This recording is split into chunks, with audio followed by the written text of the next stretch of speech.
समझ ले, इस जग से एक दिन जाना ही होगा। यदि रह गई वासनाएं अधूरी, उनके लिए फिर से आना ही होगा। जब तक किसी पर अधिकार रख कर, जितना अधिक सुख तुम भोगते हो, मानो न मानो जीवन में अपने पुण्यों की पूंजी गंवाना ही होगा। आय आने वालों, इतना समझ लो, इस जग से एक दिन जाना ही होगा। दानाधिकारी बनकर किसी से श्रद्धा से ज्यादा यदि धन लिया है, तुम लेके देना भूलो भले ही, जो ऋण लिया वो चुकाना ही होगा। आय दुनिया वालों, इतना समझ लो, इस जग से एक दिन जाना ही होगा। जिससे किसी को दुख हो रहा है, ऐसा असत कर्म होने न पाए। सुख के लिए जो दुख दे किसी को, उसको कभी दुख उठाना ही होगा। तुम दूसरों को वह देते रहना, जो दूसरों से स्वयं चाहते हो। जैसा भी दोगे वैसा प्रभु से बहुगुणा तुमको पाना ही होगा। कुछ जानना है तो अपने को जानो, यदि मानना है तो ईश्वर को मानो। करना ही है तो सेवा करो तुम, जीवन तो सबको बिताना ही होगा। छोड़ो अहमता व ममता जगत से, परमात्मा से ही प्रीति लगाना। देखो पथिक तुम जिसकी शरण हो, उन पर तो विश्वास लाना ही होगा। ऐ दुनिया वालों, इतना समझ लो, इस जग से एक दिन जाना ही होगा। यदि रह गई वासनाएं अधूरी, उनके लिए फिर से आना ही होगा। हमारे आदरणीय डॉक्टर साहब और हमारे पतंजलि योगपीठ यूके ट्रस्ट से आदरणीय भाई दर्शन सिंह सोहल जी, आदरणीय भाई अशोक नाथवानी जी और इनके नेतृत्व में सभी हमारे योग साधक पिता तुल्य हमारे सभी बड़े और सभी मातृशक्ति, सभी को पूरे पतंजलि योगपीठ परिवार की तरफ से, मेरी तरफ से बहुत बहुत आपको प्रणाम है। आदरणीय सोहल जी के नेतृत्व में अपने हरिद्वार से भी बहुत सारे भाई बहनों का आपको सेशन अटेंड करने को टाइम मिला और बहुत कुछ आप सीख रही हैं। मेरे को उपनिषद के बारे में सोहल साहब ने बताया कि कुछ आप बताइए दीदी साधकों को। लेकिन उपनिषद अपने आप में, उपनिषद शब्द का अर्थ ही होता है रहस्य। तो जो रहस्य है तो उसको कैसे शब्दों में बताया जा सकता है, लेकिन फिर भी जितना ऋषियों के उस अमृत को हम जितना पहचान पाते हैं तो उसकी हम चर्चा करेंगे। तो 11 उपनिषद अपने यहाँ मानी जाती हैं प्रामाणिक। वैसे तो कहीं कहीं 150-200 उपनिषदों की भी चर्चा होती है। हम 11 उपनिषद जो महर्षि दयानंद ने प्रामाणिक मानी है उनके ऊपर चर्चा करेंगे। उस दिन भी मैंने शुरुआत की थी कि ये ऐसा दौर चल रहा है पूरे भारत में नहीं, पूरे विश्व में, जहां हम अनेक प्रकार की समस्याओं से जूझ रहे हैं। शारीरिक समस्याएं कोरोना के कारण बहुत ही थोक के भाव सब उसका सामना कर रहे हैं। फिर जब शरीर ठीक नहीं होता है तो उसके साथ मेंटल प्रॉब्लम्स भी आ जाती हैं, क्योंकि स्वस्थ शरीर में ही स्वस्थ मस्तिष्क का निवास है, ये हमने बचपन से पढ़ा है। और जब शरीर और मस्तिष्क दोनों रोगी होते हैं तो आर्थिक रूप से भी हम क्रिएटिव नहीं होते हैं। और अभी तो वैसे भी सिचुएशंस भी ऐसी हैं कि पूरा विश्व ही कम से कम 15-20 वर्ष पीछे चला गया है। सभी समस्याओं का समाधान क्या हो सकता है, इस पे हमें फोकस करना है, क्योंकि समस्याओं को अगर हम फोकस करते रहेंगे तो वो और ज़्यादा बढ़ जाती हैं। समाधान यदि कोई है तो वो आज भी योग है, बीते हुए कल में भी योग ही था और आने वाले कल में भी योग ही होगा। उसके अलावा और कोई समाधान नहीं है। चाहे वो बात कलयुग की है, चाहे त्रेता की है, चाहे द्वापर की है, चाहे सतयुग की है, कोई भी युग आप उठा के देख लीजिए, हर समय इस प्रकार की परिस्थितियां बनी हैं समस्या की, वैश्विक समस्याओं की, और उनका समाधान हमेशा रहा है योग। योग के प्रणेता तो हिरण्यगर्भ हैं, लेकिन हम यदि 5000 वर्ष पहले जाएं तो महाभारत के समय भी भारत में ऐसी स्थिति बनी थी। उस समय मानसिक समस्याएं ज़्यादा थी। कौरव पांडवों को निमित्त बना करके पूरा देश दो उसमें खेमे में बट गया था, 2 पक्ष बन गए थे। तो वहाँ भी योगेश्वर कृष्ण ने योग की सहायता लेकर, योग के माध्यम से असुरत्व का विनाश किया और देवत्व का, सत्य का, उसकी प्रतिस्थापना की। और साथ में ये भी कह दिया कि ऐसी मेरे जैसी आत्माएं, उन्होंने मेरे जैसी नहीं कहा, मैं ही आता रहूंगा, ऐसे कह दिया। हर युग में जब जब भी धर्म की हानि होगी तो धर्म संस्थापनार्थाय, धर्म की संस्थापना करने के लिए संभवामि युगे युगे, मैं आता ही रहूंगा। तो ये योग ही समाधान है। तो हम बात कर रहे थे उस दिन की योग मतलब क्या है। कहने के लिए तो 2 शब्द हैं, इसमें 2 वर्ड हैं, लेकिन इसका विस्तार इतना है कि ये तीनों लोक भी उसके अंदर आ जाते हैं तो भी योग फिनिश नहीं होता है, तो भी योग उसके और भी उससे विराट है।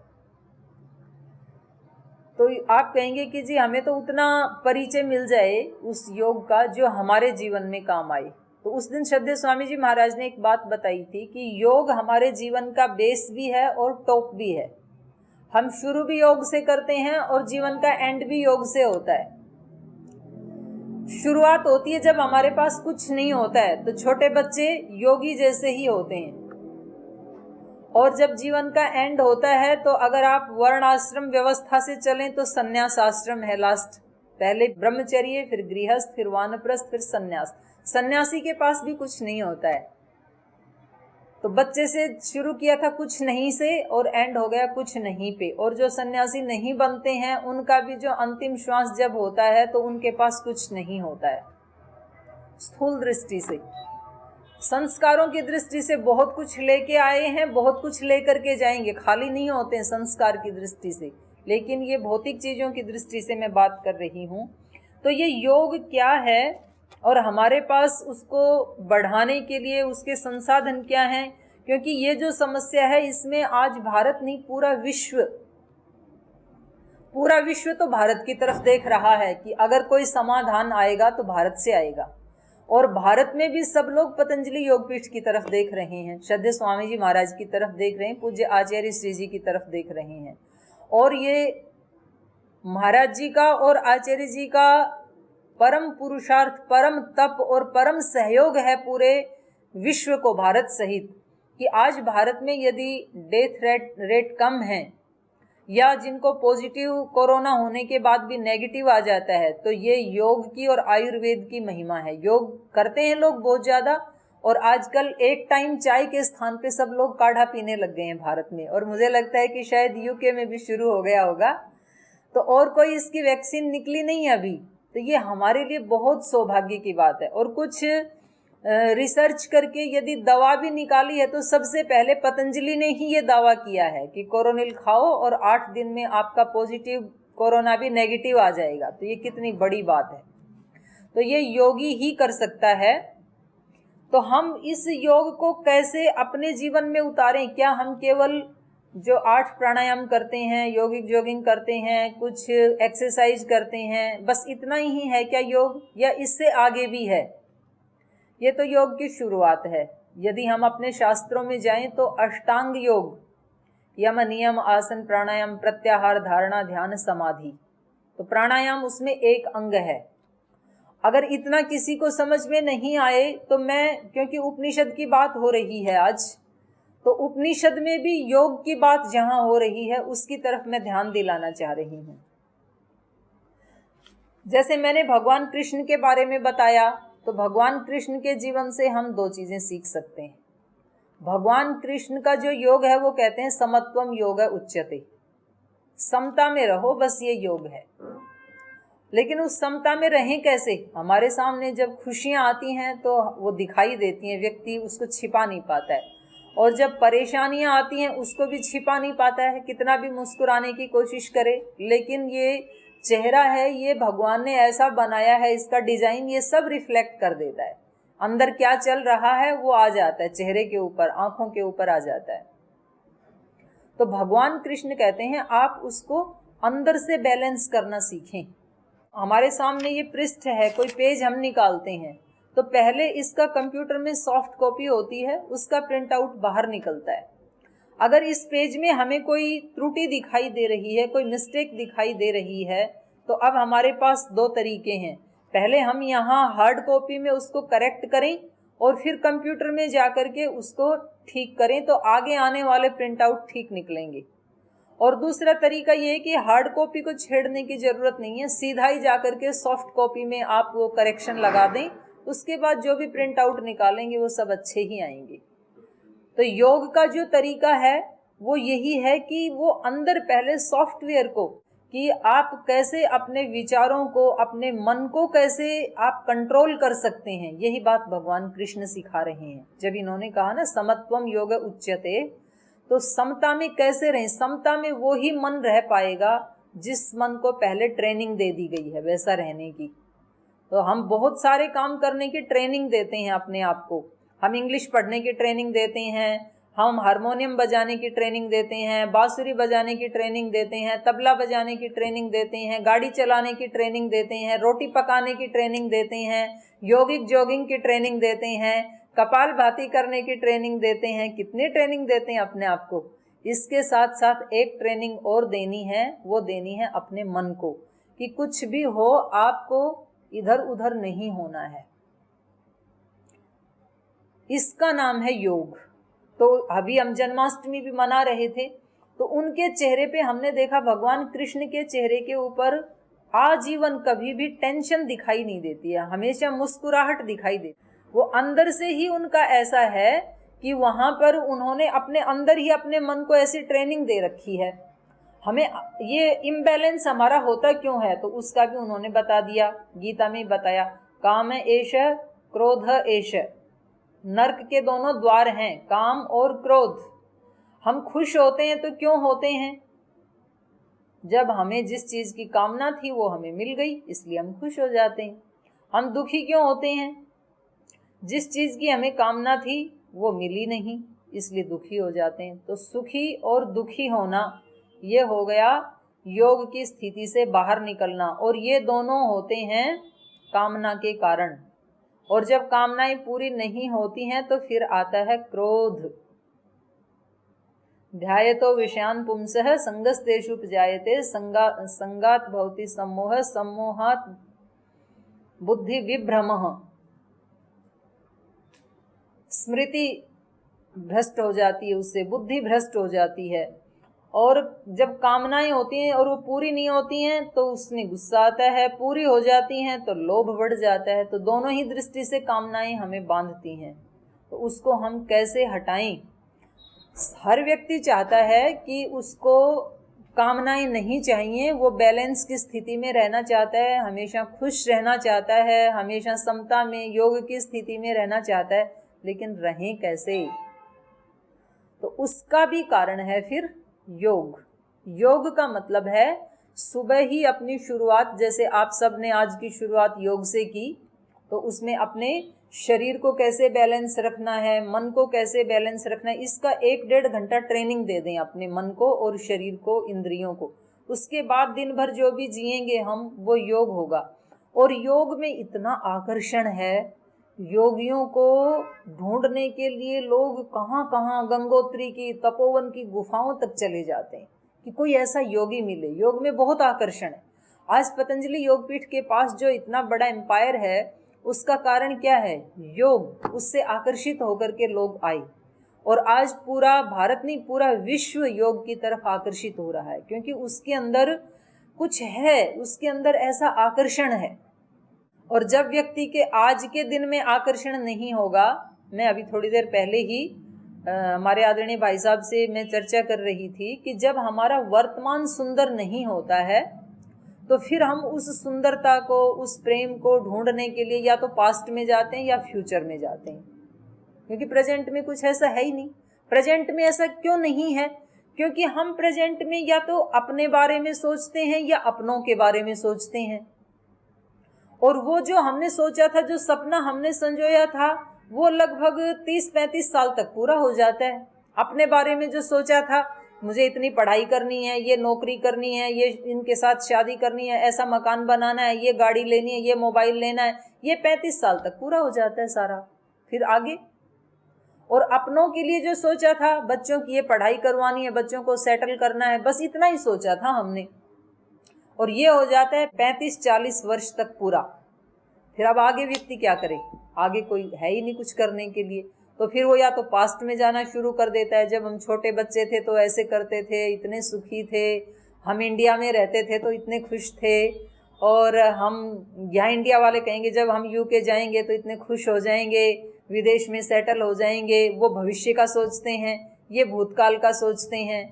तो सॉल्यूशन क्या है? आज के दिन में ही उसको इंटरेस्टिंग बनाने के लिए, उसमें खुशियाँ पाने के लिए, what is the solution? Solution है योग।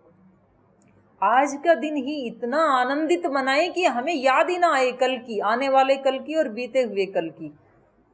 और ये हो सकता है योगी बना के। योगी होने का क्या मतलब है, अब इस पे मैं चर्चा कर रही हूँ। ये है उपनिषद, ये उपनिषद बता रहा है।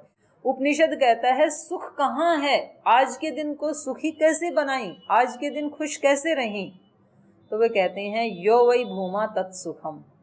छांदोग्य उपनिषद का 7वां प्रपाठक है, 7वां प्रपाठक, और वहाँ पर नारद और सनत कुमार 2 संवाद चल रहे हैं दोनों के। नारद जी हमारे जैसे व्यक्ति हैं, हमारे जैसे नहीं, हमारे से बहुत ऊंचे व्यक्ति हैं, पर हमारा प्रतिनिधित्व कर रहे हैं, क्योंकि उन्होंने जितनी भी एजुकेशन हो सकती है, 4 वेद, उपवेद, 6 दर्शन, 11 उपनिषद, खगोल विद्या, भूगोल विद्या, नक्षत्र विद्या, सर्प विद्या, जितनी भी विद्याएं हो सकती हैं सब उन्होंने पढ़ डाली। उनका माइंड बहुत शार्प था। और व्यक्ति यही सोचता है कि भाई हम पढ़ाई लिखाई करेंगे, विद्वान बनेंगे तो हमें खुशी मिलेगी। फिर लगता है कि हम संसाधन इकट्ठे करेंगे, कहीं फॉरेन में सेटल हो जाएंगे, खुशी मिलेगी। ये सब किया नारद ने, लेकिन सब करने के बाद भी लग रहा था कि कहीं कोई चीज़ तो मिस है जीवन में, कुछ ना कुछ तो और चाहिए। तो ऐसा सोच के वो सनत कुमार, जिनका नाम ही सनत कुमार, कुमार का मतलब हमेशा कुमार ही रहते हैं, कभी प्रौढ़ नहीं होते हैं, बुजुर्ग नहीं होते हैं। ये योग का चमत्कार है। न तस्य रोगो न जरा न मृत्यु। योगी व्यक्ति, उसको मृत्यु भी नहीं आती है, जरा भी नहीं होती है, रोग भी नहीं होते हैं, बुढ़ापा भी नहीं आता है, क्योंकि वो हमेशा योग करता है। तो वो उनके पास जाते हैं, वो कहते हैं कि मैंने आप जैसे योगियों से सुना है कि जो योगी होता है वो शोक के पार चला जाता है। लेकिन मैं तो शौक के पार नहीं गया। मैंने तो वेद, दर्शन, उपनिषद, रामायण, महाभारत सब मैंने पढ़ लिया, लेकिन मेरा शौक नहीं मिटा। तो कुछ बताइए आप मेरे को। तो वहाँ सनत कुमार जी पूछते हैं कि अच्छा आपने क्या क्या पढ़ा। तो वो अपनी पूरी डिग्रियों का डिटेल्स बताते हैं कि ये सब मैंने पढ़ डाला। तो फिर उनको तो लग रहा था कि शायद बहुत शाबाशी देंगे, लेकिन ऋषि ने कहा कि भाई ये तो नाम मात्र है। नाम मात्र के दो अर्थ हैं। एक तो नाम मात्र हम कहते हैं जो शॉर्टेज होती है जिस चीज़ की, तो हम कहते हैं सब्जी में नमक तो नाम मात्र है, मतलब बहुत कम है। और एक नाम का अर्थ होता है जितने भी शब्द हैं, शब्द विद्या जो है उसको हम कहते हैं नाम। नाम ही तो हैं ये सारे जो वेद में लिखे हैं, दर्शन उपनिषद में लिखे हैं, नाम ही तो हैं सारे। तो कह रहे हैं ये तो आपने नाम मात्र को जाना है। तो बोला अच्छा इससे भी बड़ा कुछ होता है क्या। तो बोले हाँ, इससे बड़ी तो होती है वाणी। किसी व्यक्ति के अंदर कितने शब्द छिपे हैं, कितने नाम वो जानता है, ये तब पता लगेगा जब वो अपनी जुबान खोलता है, वाणी को खोलता है। तो इसलिए नारद, यदि आपको सुखी होना है तो सबसे पहले आप वाणी की महिमा को जानो, इस वाणी को ब्रह्म समझ करके इसकी उपासना करो। ये प्रसंग बहुत बड़ा है, इसमें 26 खंड हैं। आज मैं पूरा नहीं बता पाऊंगी, लेकिन इस तरफ ध्यान दिलाना चाहती हूँ। फिर उन्होंने पूछा कि अच्छा वाणी से भी बड़ा कुछ है क्या। तो बोले हाँ, वाणी से भी बड़ा है मन, क्योंकि जो व्यक्ति मन में विचार चल रहे होते हैं वही वाणी में बोलता है, और जो वाणी में बोलता है वो करता है। हम वाणी में बोलते हैं कि चलो अब योगिक जॉगिंग करेंगे, ये वाणी से बोला, फिर हमने योगिक जॉगिंग शुरू कर दी। हमने वाणी से कहा कि चलो अब उपनिषद के ऊपर चर्चा करेंगे, और फिर हमने चर्चा शुरू कर दी। तो वाणी के बाद होता है कर्म। तो यहाँ वो हमें एक टेक्निक सिखा रहे हैं सनत कुमार। वे कह रहे हैं यदि आपको सुखी होना है, यदि आज को अपना आज का जीवन ही बहुत इंटरेस्टिंग बनाना है, बहुत ही सुखदायी बनाना है, ताकि आप पास्ट और फ्यूचर में ना भटकें, तो आपको सबसे पहले अपनी वाणी को कंट्रोल करना पड़ेगा।